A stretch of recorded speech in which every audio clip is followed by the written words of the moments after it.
3,800 years ago, a mysterious palace rose on the plains of southern Crete. Larger than life, rich with secrets, and home to one of the oldest scripts in the world. The Palace of Phaistos was once a jewel of the ancient Minoan civilization. But while Knossos became a legend, Phaistos was quietly buried under centuries of ash, conquest, and silence. Today we uncover its true story, from its mythical foundations to its fall under Roman rule.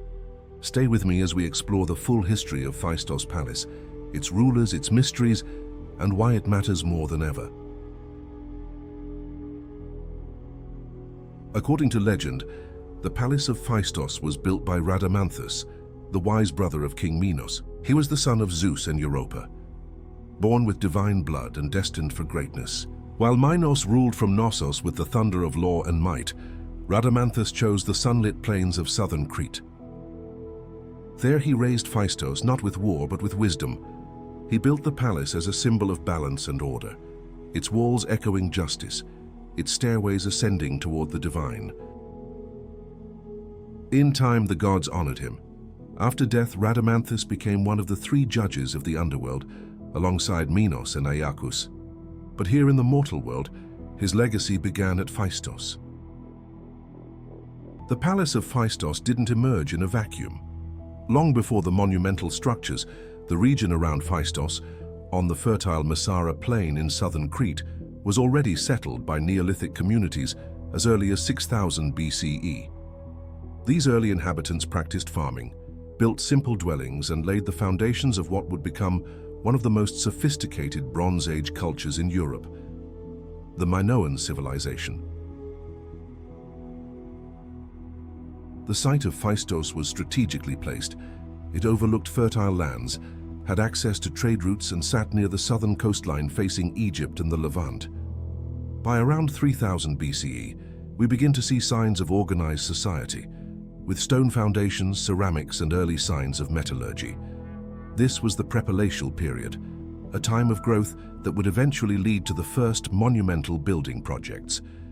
Around 1900 BCE, during the protopalatial period, the first palace at Phaistos was constructed. This was one of the first monumental complexes in all of Europe. The builders used ashlar masonry, paved courtyards, and complex drainage systems, demonstrating engineering skills far ahead of their time.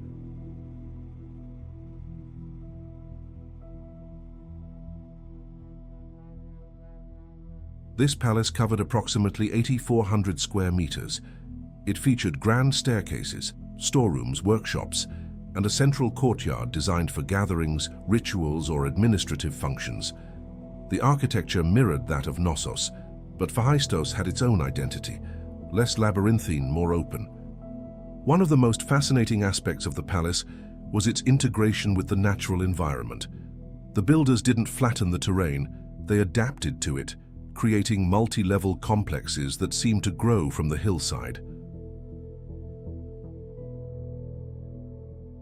Around 1700 BCE, the palace was destroyed, likely by a powerful earthquake which was common in this seismic region. Fire swept through the structure, bringing an end to the First Palace era. But the Minoans did not abandon Phaistos. Instead, they rebuilt.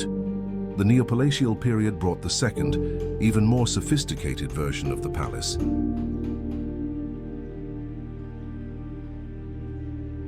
This version included expanded storerooms, elegant staircases, and fine frescoes, although fewer of these survive at Phaistos than at Knossos.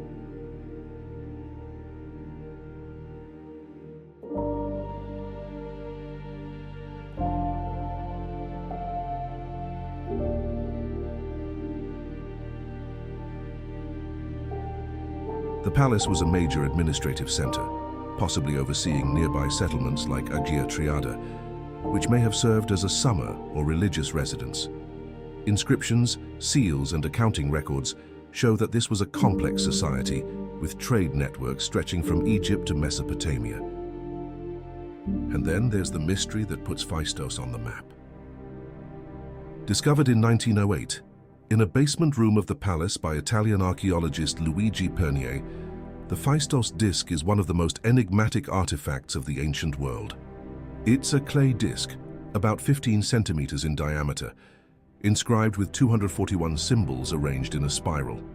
The symbols were stamped using movable type, possibly the earliest example of printing. To this day, the language and script remain undeciphered. It's written in a form of linear A, or possibly a unique pictographic script, separate from both linear B and Cretan hieroglyphs. Some scholars argue it's a religious hymn, others a legal or ceremonial document. But without more examples, we may never know. By 1450 BCE, the Palace of Phaistos was abandoned. The cause still debated. Some blame a catastrophic volcanic eruption, the famous Thera eruption on the island of Santorini, which triggered tsunamis and climate disruption.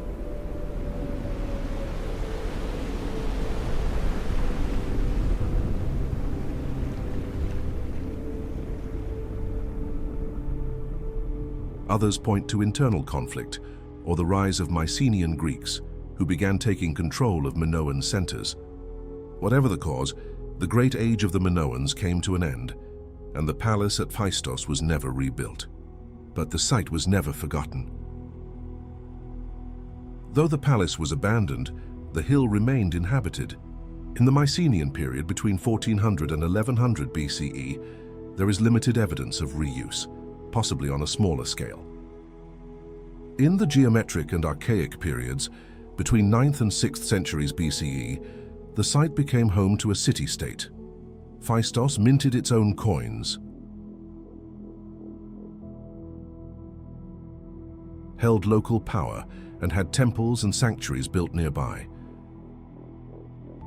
By classical times, Phaistos was one of the important poleis of southern Crete, often in conflict or alliance with neighbors like Gortyn and Matala.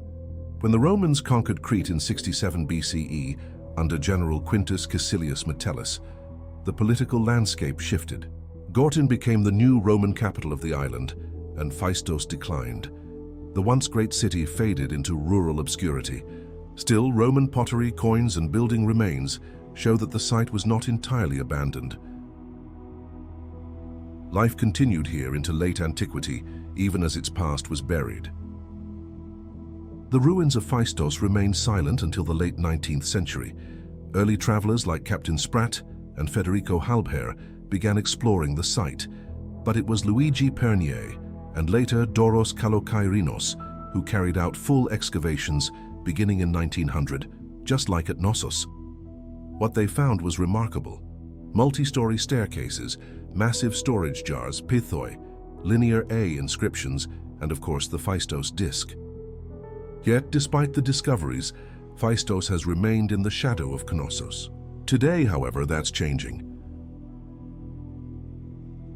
Phaistos offers a unique look into Minoan civilization that isn't dominated by legends of minotaurs or labyrinths. It's a palace that reflects real power, real administration, and real cultural exchange across the ancient Mediterranean. It also reminds us that even great civilizations can vanish and leave behind only fragmentary clues. Linear A remains undeciphered.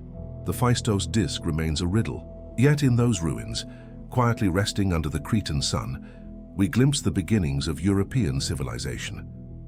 If you found this journey through time fascinating, don't forget to like, subscribe, and share with anyone who loves ancient history. And tell me in the comments, should we cover Agia Triada or the Minoan religion next? Thanks for watching.